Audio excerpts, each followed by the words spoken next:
Well, welcome. Tonight we start a clock that I'm not anxious to see come to an end. We'll talk about redistricting and the fact that we've had a favorite son here who's done a lot for Milford, who's been involved wherever we go. We see him and his wonderful wife and his children. And we'll talk about tonight where in a year we lose Ryan Fattman. Truly a sad day for me and for many of the Milfordians who've benefited from him. But let's start, if somebody doesn't know you, let's start with an introduction. Well, thanks, Al, for having me on. I'm Ryan Fattman. I have the honor and privilege of serving in the Worcester-Norfolk District, which includes the center of the universe, the town of Milford. And I've had the honor of doing this the last 3 terms. Obviously started in 2014, where I ran and wanted to get to know people. So I knocked on probably about 8,000 people's doors in this town and got to make a lot of friends.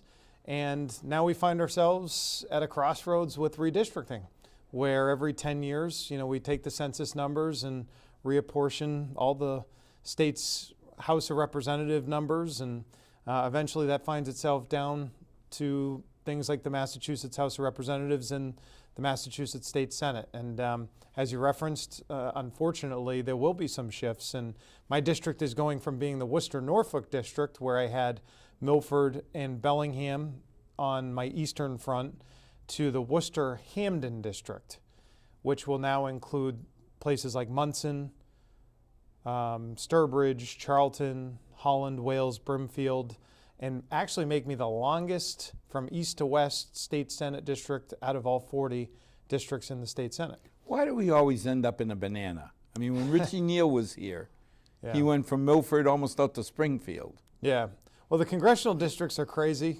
They, when they do those, they get stretched all over the place. It's a lot of gerrymandering. I was going to say, is the term gerrymandering coming to mind? It is, and it is, in fairness, complicated because unlike the state Senate or the state House, where you need about 5% different in margin and population between the next district over and all the districts, you need plus or minus 1 person based on the Constitution with your congressional districts. So every single congressional district is plus or minus 1 person approximately. And that's why you see all these sort of snaking districts. So that fulfills the requirement of 1 person, 1 vote, and makes every single congressperson just as powerful as the next. In the state Senate, the ideal district this time was about 177,000 people. My district will be 181,000. And unfortunately, I'm losing Milford, and Bellingham is part of that. In particular, Milford is really tough to stomach. As you mentioned before, I spent a lot of time in this town, getting to know a lot of people. And the town's treated me really well, and I've like to think that I've tried to treat the town really well, and try to invest my time here and get to know people here. I've always said that Milford is a center of not just commerce, but also culture. You've got places like the Claflin Hill Orchestra, where Paul does such a wonderful job, with his symphony. And I recently got to take my daughter down on Main Street to the theater and watch a version of, Shrek. And MPAC. Yeah, MPAC. And had the Playhouse. It was awesome. And the talent was exceptional. And, the restaurant scene and everything here. Well, I mean, every time we go to an MPAC play, yeah, it is Broadway. Yeah. It's better than Broadway because it has our kids. Yep. They're Milford kids up there. Yeah. So no matter whether they hit the notes or not, it sounds wonderful. And I got to say, I don't know who it was, but whoever played Lord Farquaad, the villain of Shrek, was phenomenal. Like, he was so talented, and he had my daughter dancing and clapping on my lap. It was so much fun.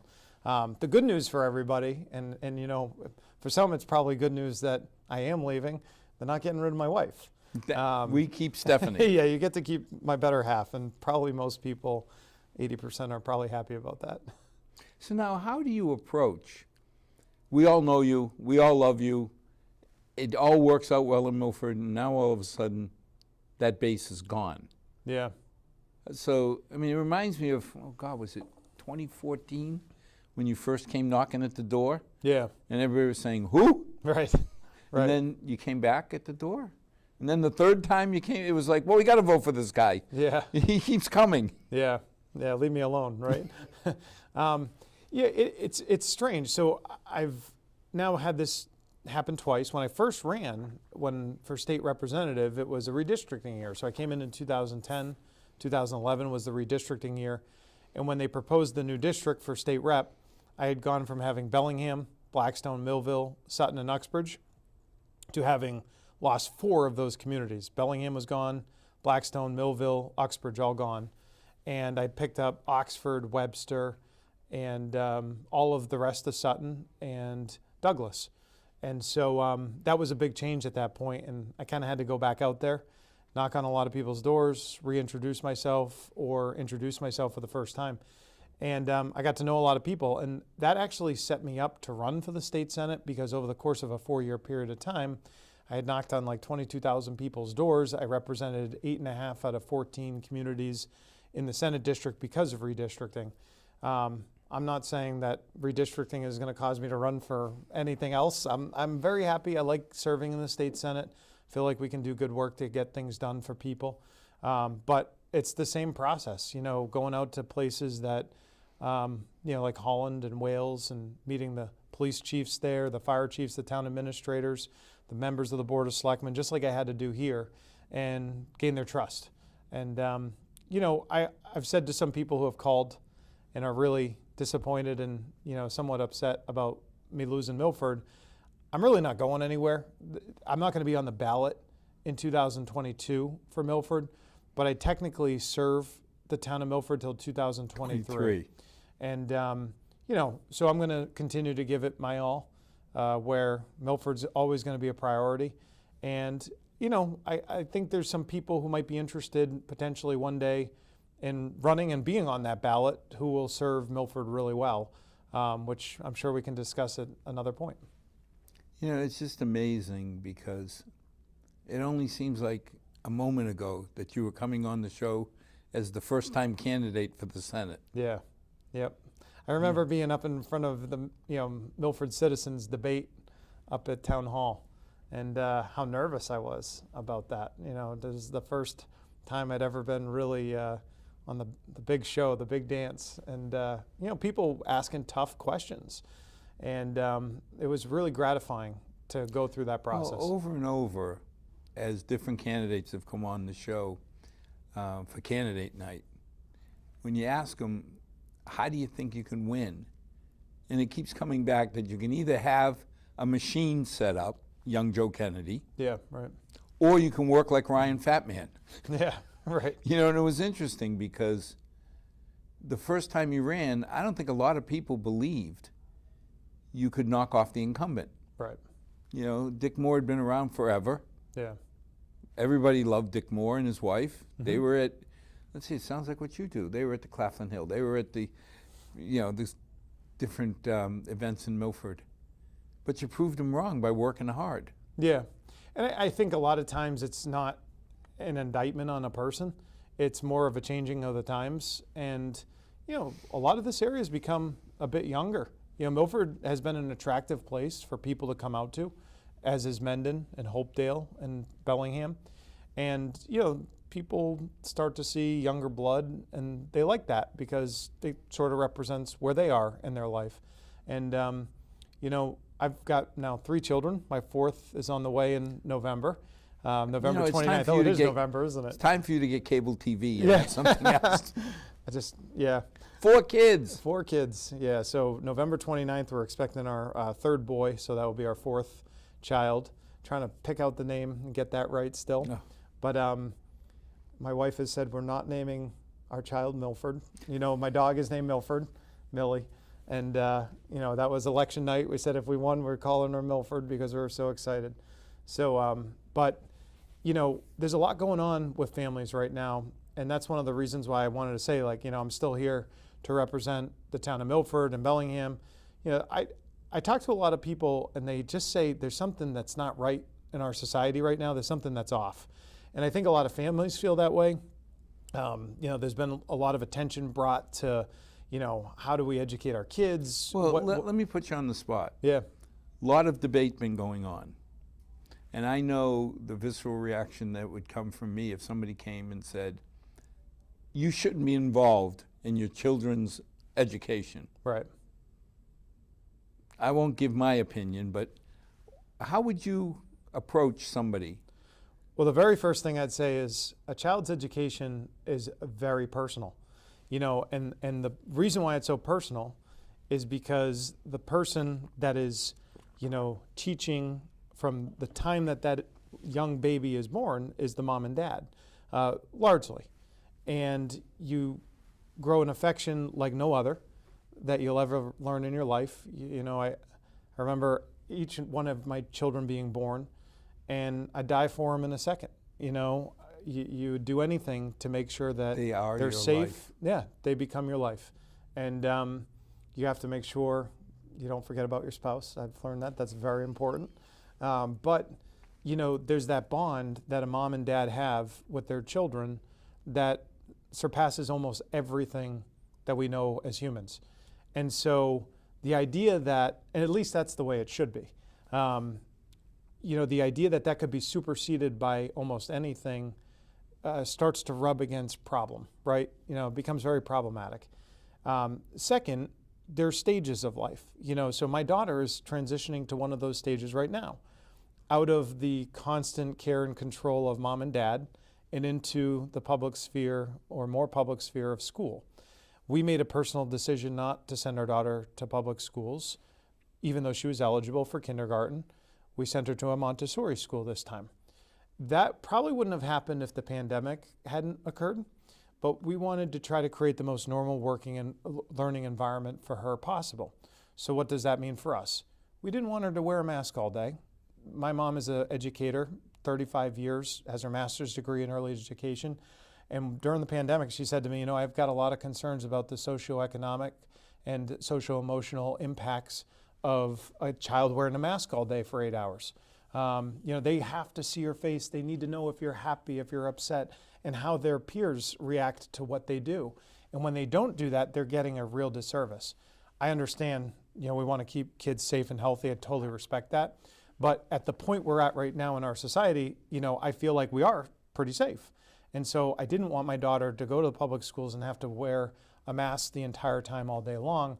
The Montessori school was optional, so we decided to pay for that and put her there. We're blessed to be able to do that. And I know a lot of families in a lot of towns have made those tough decisions. Unfortunately, some families don't have the ability to make that decision, and that's really sad, and I've heard that frustration. Now we have the mask mandate until January. And, the hope is that those will start to wane. But now another concern, and this came up in December of 2019, where they were talking about mandating, potentially the flu vaccine. We got a lot of feedback from people.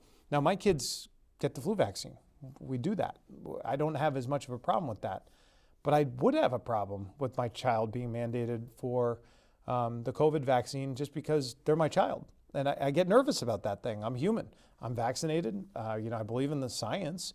But my little girl, 5 years old, it's a different scenario. It's not necessarily logical. It's love.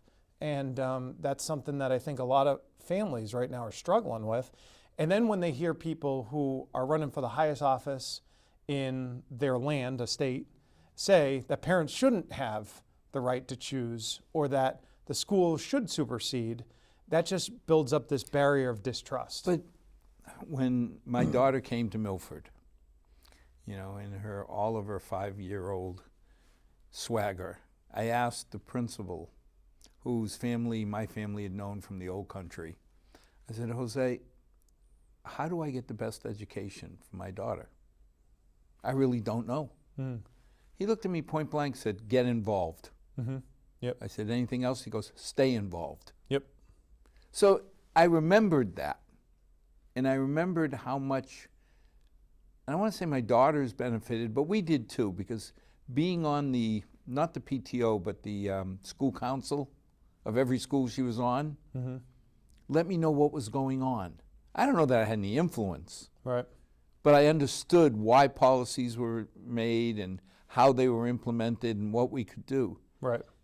For somebody to come in and say, get away, I think one of the biggest issues we face today is that when we went to school,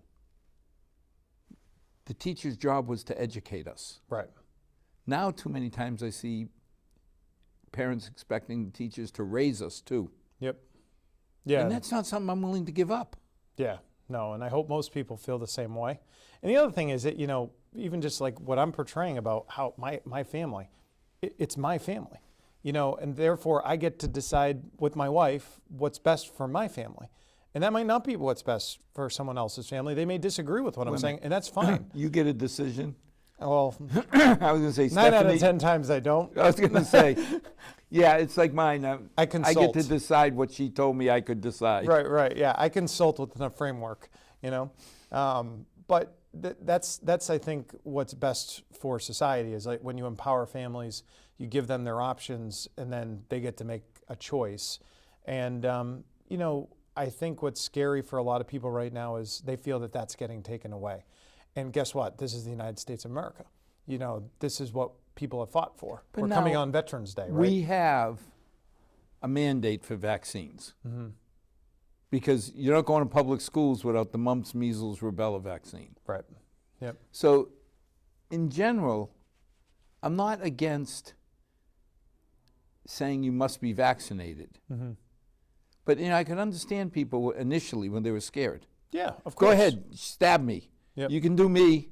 Right. You can do my darling bride. Ooh, my daughters. Yeah. It's just I want to make sure. But now, I think of the biggest clinical trial ever held is the COVID-19. You got 100 million people involved in a clinical trial. Right, yeah. Well, one of the interesting things too, I mentioned it before, my wife is pregnant, and what's the largest demographic of people who are not vaccinated? Pregnant women. Yeah. Why is that? Is it because they're, a bunch of derelict, uneducated people? Absolutely not. Well, Ryan, when we had our second child, Sharon was not a 20-year-old anymore. Right. And the whole debate of do you do amnio or not? Right. And they said there's about the same chance of a spontaneous miscarriage as getting a baby with Down syndrome. We had to think. Right. And the tough part with that is, don't get me wrong, I don't want you making the decision on my daughter. Right. Yep. And regardless of which way we go, I mean, can you make a more fundamental decision on how to take care of your kids? Right. Yeah. And that's, I think when you're a mom and you're thinking about the health of your baby and you want to ensure everything, if you felt that there was something that you did that negatively impacted their living situation and their health, Could there be anything worse? you'd never forgive yourself. And so the decision becomes, do I take the chance and therefore perhaps never impact that? Or if something were to happen, my God.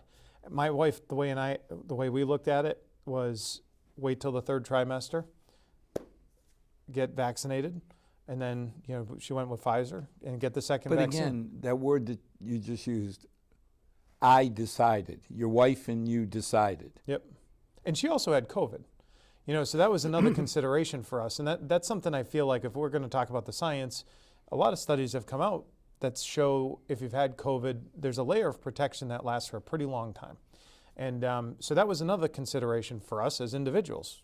She had COVID. I had COVID. My daughter Hadley had COVID. Grant had COVID. Harrison had COVID. So we figured, being cautious, we talked to our doctor, made a decision with our doctor, not in an ignorant box of, some sort of disbelief, but trying to figure out what was best for us and our family. And that's what I think really needs to rule the day in not only our communities and our Commonwealth, but the country. And I think that that's American and principles that Now people you start respect. talking about ruling the day. What the heck is going on out on the streets? A year ago, I wasn't paying $3.50 or $3.80 for gas. Yeah. A year ago, that bad word inflation, because I believe the 2.5 override and the debt exclusion was the most profane. But Right. that inflation's getting right up there on my radar. Yeah, it's really scary. I mean, 5% rate of inflation. You put $5 trillion into a bunch of economic stimulus bills and start passing out free money to people, this is what happens, right? You know, you talk about the industry, the contract industry, housing industry, you know, you start giving people free money and they start spending that money to make home improvements on, you know, office space that they were, you know, not traveling to but needed to be at home for. Well, guess what happens? Everyone starts raising their rates a little bit because I can make more money. Well, and demand goes up, so But I'm going to didn't charge we more learn for it. from when Mr. Peanut was president? I remember Jimmy Carter during those times watching, you're giving somebody a 10% raise and it's not keeping up. Right. I mean, it kind of worries me to say, when you talk about 5% inflation, well, most people have been getting 2-3% raises if they got any. Yeah. It's I know. really nice. You hand me $5 in this pocket and you take, or you hand me $3 in this pocket and you take 5 out of that one. Yep. What are we going to do? Well, you know, I think the country started doing something a little bit on Tuesday, which was balancing out power. I think once we have balance of power, I think is good everywhere. You know, checks and balances. Unfortunately, in Massachusetts, we don't have a lot of that because in the state Senate, We we've have got- 12 Republicans. Yeah, right, exactly. And they're in the witness protection program. You know, you've obviously got Governor Baker, which to some extent is a check on power, but you know, you got 3 members out of 40 in the Senate, you got 30-ish in the House of Representatives, 32 out of 160. You know, that's a We have our fact checker, Sean, just off stage, yeah. who will get 20 back. We'll get back on this show someday on his own. He just cued me that it's 29. 29 out of 160 are, you know, Republicans. I don't think that's a good thing. Even if you're a Democrat, you know, you want to have a balance of power where there's some debate and pushback and, you know, this exchange of ideas. And when that doesn't happen and it just goes in one direction, it's really problematic. You know, good points get left out that might say, you know, hey, here's an alternative that we really need to consider. But, you know, the economics of a lot of this is really scary. The fact that today $100 is going to be worth $95 in January, you know, a family of 4 or 5 who's buying groceries that week and has looked at not just their gas prices going up, but everything, meats, milk, you know, bread. It's a troubling thing. And then you want to try to have a little bit of fun. And sometimes fun is like our family, you know, fun can be going to McDonald's and getting a Happy Meal. That's a lot of fun for my kids. They love that. We went and got Happy Meals. I couldn't believe it was like $35. I was going to say, we just spent $50 at Dairy Queen. Yeah. You know, when the kids come over. Yep. And I was looking at saying $50. Yep. A Chick-fil-A sandwich, I feel bad that I even know this, but 3 years ago, not Chick-fil-A, what did the fish fillet sandwich costs $2.79, and it is $5.39 today at McDonald's. I mean, that is crazy inflation on that price. And then you start looking at, well, why does this happen? A lot of it is government policy. You know, I talked to Frank Romano, you know, the other day, and, you know, all the wonderful things he does for the elderly, you know, down at his house, the Blair House there. And, you know, he's like, we are paying labor costs $90 an hour, you know, for a nurse. $90 an hour for nurse shortages. Part of the reason, too, was like our lower staff, they see the sign at 7-Eleven, you know, $16.50 an hour Right. in the center of town here. And they say, okay, what do I want to do? Do I want to pour somebody a soda or bring them out? Or do I want to wipe a diaper, you know, in someone as I take care of them as their PCA? I mean, what's easier? One might have more meaning, obviously, but you get burnt out. And in the last year, people have gotten very burnt out. Well, I look at my situation. I've got 5 openings for the last 4.5 months. Mm-hmm. 2 of them are over $100,000 base. Mm-hmm. So these are not cheap jobs. Right. And they've been open for 4.5 months. Yep. Yeah, the labor, I mean, and for jobs that are service industry jobs, that a lot of businesses depend so much upon their workforce, they can't find people to work, and therefore they can't stay open. Yeah. I mean, the signs that you see, we drive, Route 146 to get to work all the time back in Sutton. Dunkin' Donuts is closed at noontime. They have no one to work. And it says, we apologize, but there's no one to work from 4 till 5 o'clock. Well, it's not just getting the people, it's retaining them. Yep. As inflation, I mean, there's the ugly monster.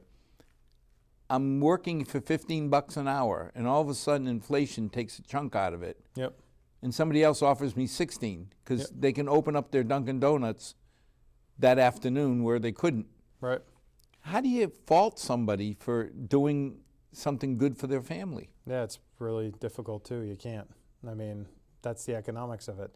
And it just, when we created an unemployment system that incentivized people to stay on unemployment, both at the federal and the state level, we increased both benefits. We took away the searching for work requirement, which made a lot of sense when there was a pandemic and people were saying, stay home. We don't want this thing to spread. Okay. But then when we kind of get out of that and nothing else changed, that becomes a disincentive for work. And I talk to, so many people who run businesses in these communities locally, from restaurants to drivers of school buses, to, warehouse factories and, philanthropy type jobs. They have a hard time finding people. Well, some of the policies, like Uncle Bernard, when I think of our senator from Maine, Vermont, his concepts that everybody should have what they need, everybody should just work the way they want, it's like world peace. Yeah, how do you say no? Right. And then you got that voice of Maggie Thatcher saying, socialism is wonderful till you run out of other people's money. Right, exactly. And you sit there and say, world peace, who could argue against it? Right. But how do you get there? Is it practical? Yeah. This whole AOAC, LMNOP crowd, I don't get it. I mean, in theory, perfect climate control, perfect wage control, it all makes sense. Yeah. Till you say, is it practical? And there's also a lot of hypocrisy when it comes to those things, because the same person, AOC, who's, preaching about one type of economics, then shows up at a gala that I think costs $65,000 ticket? Yeah, $65,000 ticket. Well, most people that I know in this community, When was the last time that's what you they went make out and annually. spent $65,000 on a dinner? Yeah, I haven't. Miss Stephanie would not be happy with you. Yeah, no, she But wouldn't. it's the same thing as having our climate czar Yep. fly on a private jet. Right. Hypocrisy? Yeah, I mean, and this is the type of thing, like, when you start digging into the weeds of all these policies, they play out in a certain way that do affect people. And they affect them economically, they affect them socially. And when they start going south real fast, as has happened in the last few months, people wake up and they pay attention. That's a good thing. Unfortunately, the reason why they're waking up and paying attention, it's because they're feeling pain. Because there's a bad thing happening to them. Yeah, exactly. Now, I'm not going to get on the bad side of Miss Stephanie, because I know you've been out doing your Congress, your state Congress senator stuff, and you're supposed to be home tonight and actually see your family. I'm going to try. Yeah, that'd be nice. So we're going to cut the show short a little tonight, but I got to ask you, the economy. I know the inflation's eating at us, but how are we doing overall? So I think if you look at Massachusetts, there's a lot of positive indicators. I mentioned before briefly, we got a $5 billion budget surplus. I mean, that's incredible. When we were looking at projections with COVID and where things could go, it was very scary. And they haven't played out. We're 17% over projected revenue for the month of October. That's $5 billion surplus. $5 billion total surplus right now. And here we are in Milford jumping for joy that we got 10 measly million. Yeah. And you know, but there has been some indicators like the unemployment rate ticked up just a little bit. So that gets a little bit concerning. Then you saw business confidence drop a little bit. That could be national considerations at play. Most of our economic activity here in the Commonwealth has been pretty good. You know, we tend to survive really well to get through things when times are even tough.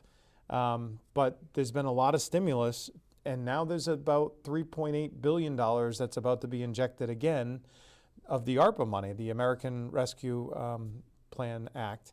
And the House already took that up. We're actually taking it up next week.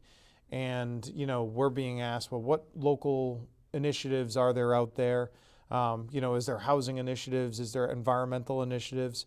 You know, and that's going to be injected over the course of the next 2.5 years, 3 years into our economy. And that's probably going to prop up, you know, our state and hopefully moving it forward. So, you know, there's a lot going on. There's talk in the federal level about the finalization of a $1.85 trillion infrastructure plan. Yeah. The thing that makes me nervous about all these are my children. You know, they're the ones that are going to be paying all the debt service on this, the trillions upon trillions of dollars. I'm not saying that some of it's not necessary because, you know, there are roads and bridges that need to be fixed. However, there's some concern about what happens when we're going to try to pay this off for the next 2 or 3 generations of Americans, and how much is that really going to cost? I just don't get it because we know there's schools coming. So here in Milford, we start squeezing. Right. We don't need to right now. And this year, we got lucky with the ARPA money and everything that we had a $10.9 million surplus, which for us, we thought that was great. Right. But you have to start squeezing now because in 6 years, we're going to have a $175 million school coming our way. Right. You got to squeeze at some point. It seems like Congress doesn't believe they're going to ever pay this off. Yeah. And that's one of the things about the ARPA money that I think is really important to think about when we talk about $3.8 billion. I mean, it's nearly 10% of the state budget. I mean, not quite, but it's close. Wouldn't we take that one-time windfall money and invest it in things that really could make a difference? So one example, we have shut down businesses and told them that their employees couldn't go to work based on the pandemic. And then at the same time, they have accrued massive unemployment insurance taxes at no fault of their own. You know, and this is hampering them because they're paying more for something they had no responsibility in whatsoever from going out and hiring more people, which could be problematic. Maybe the people aren't there to hire, but there are a lot of people who want to work and they want good jobs. You know, we could take the ARPA money and put it into the unemployment trust fund and help lower the fees that these small businesses are getting crushed with right now. Second, there's a lot of municipalities that I represent that have water infrastructure problems, from PFAS to, you know, whatever it might be, wastewater, stormwater runoff that they must deal with. Why not create a sustainable program over the course of the next 10 years to help these municipalities, especially small ones, like think about Hopedale and Mendon, you know, not necessarily 30,000. Even think about Milford. Yeah, when even they start Milford. talking about $60 million. Yep. You know, and I'm sitting there saying, wait a minute, we got a high school coming for 175. Yep. We got to deal with the water company for 80 million. Yep. Now you want to layer an extra 60 million on us? Right. So create a program that's sustainable and well thought out that allows you to take on water infrastructure issues for municipalities instead of just spending the money. You know, here's 10 million for the Cultural Council. Cultural Council is an important thing, but should that be what the $3.8 billion is invested in? I don't think so. We need to think long-term, strategic, Well, I mean, the whole infrastructure PFAS issue, the polyfluorinated hydrocarbons, we've been building up those compounds forever. Right. Teflon skillets. The Teflon is a source. Foam, the biggest, you know, the biggest contributor of foam. I would agree. Do something that takes out a major problem. Because even a town like Milford will have a hard time coming up with, oh, let's just come up with 60 million. Yeah, exactly. You know, and that would be a smart way to approach these things, but unfortunately, I'm not the king of the legislature. Yeah, but unfortunately, Ryan, too many people don't look past the next election cycle. Right.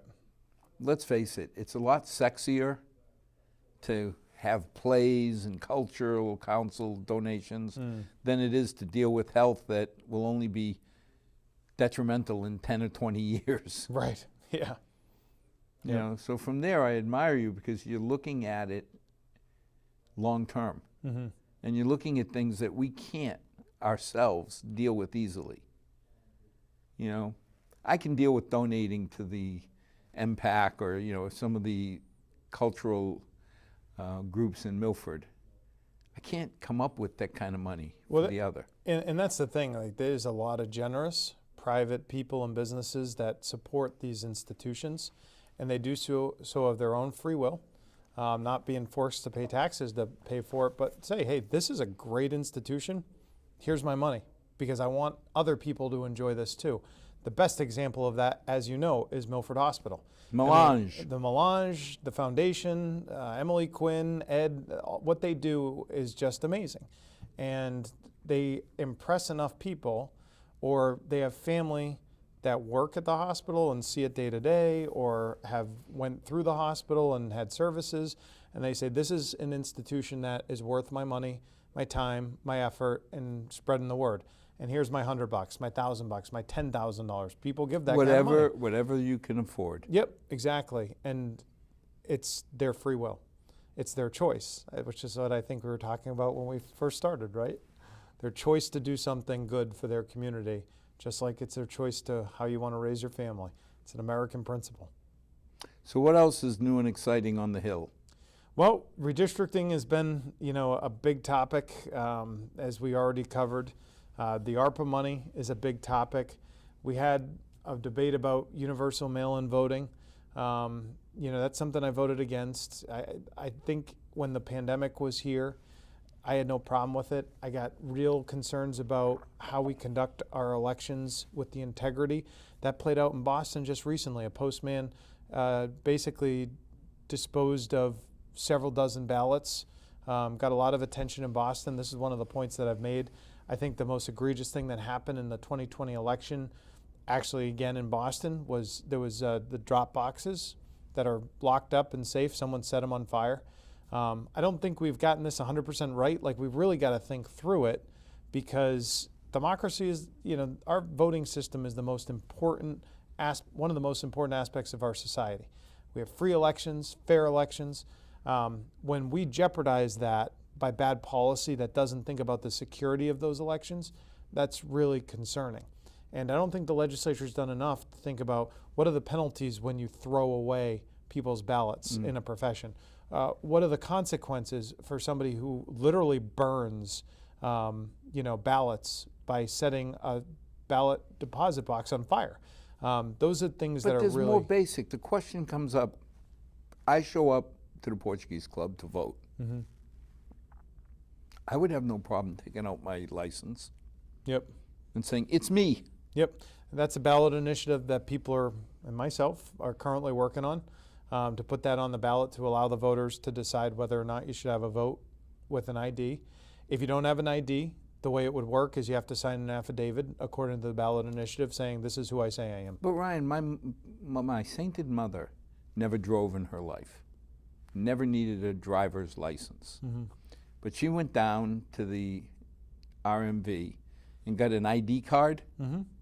Yep. You know, to me, I would make sure, you know, if I was king, to say, if you want an ID card, we're going to fund having the RMV open on a Saturday, on a Sunday, whatever days. And you can show up for free and get an ID card. Right. Yeah. Now you've got an ID. Right. Yep. You know, because I go into certain buildings in Boston, I can't get in without an ID. We actually offered that amendment to this bill. We said, you know, we would like vote with ID, and if you don't have an ID because you can't afford it, we're going to get it for you. You know, we're going to give it Walk to you to for free. town hall every first Saturday, Yep. and for free you can get an ID. Yep.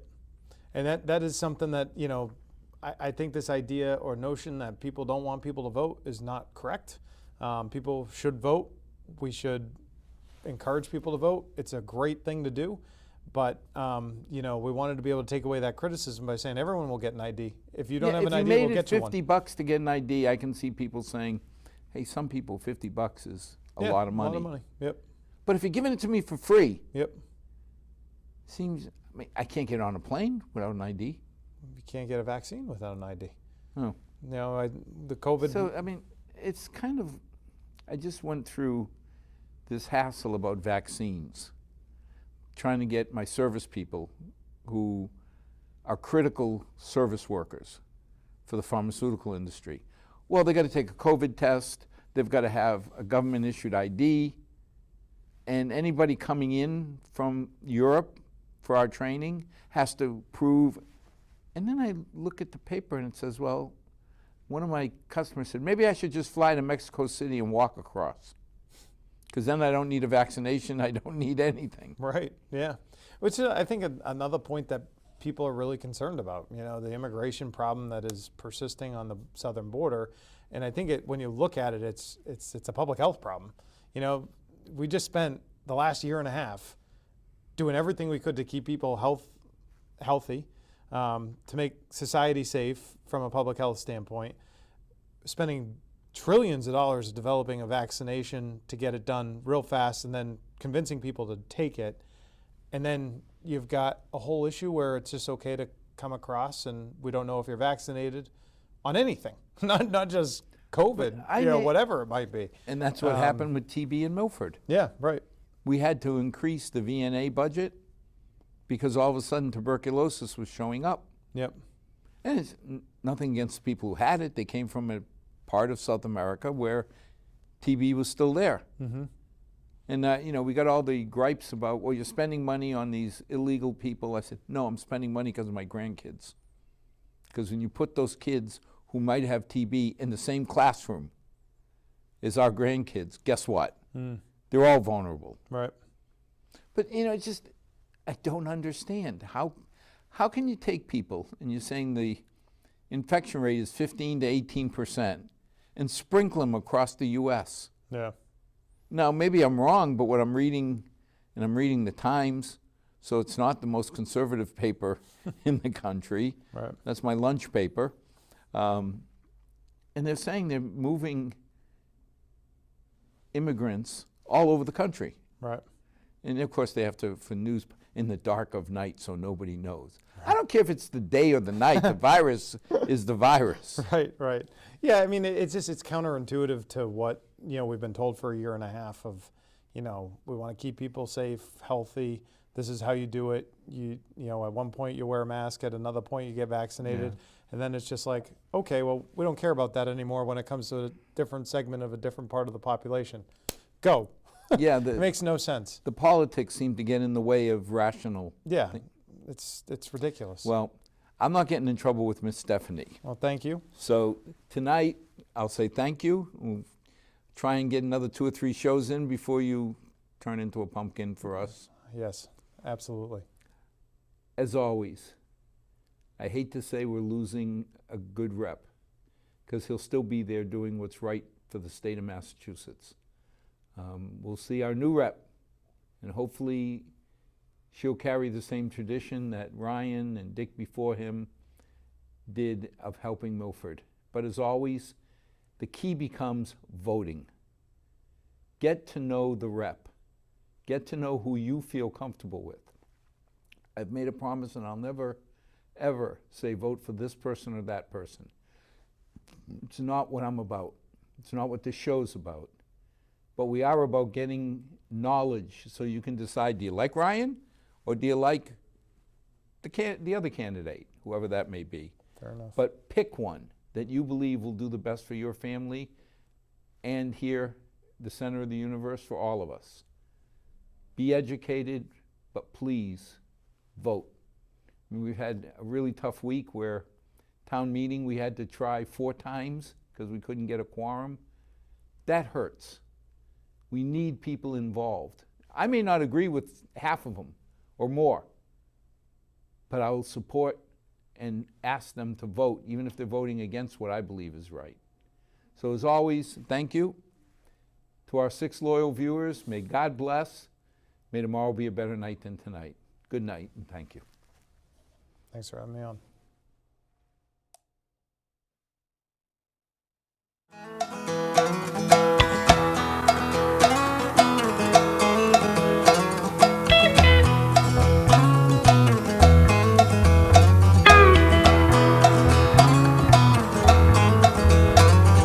Not too long since I've been home.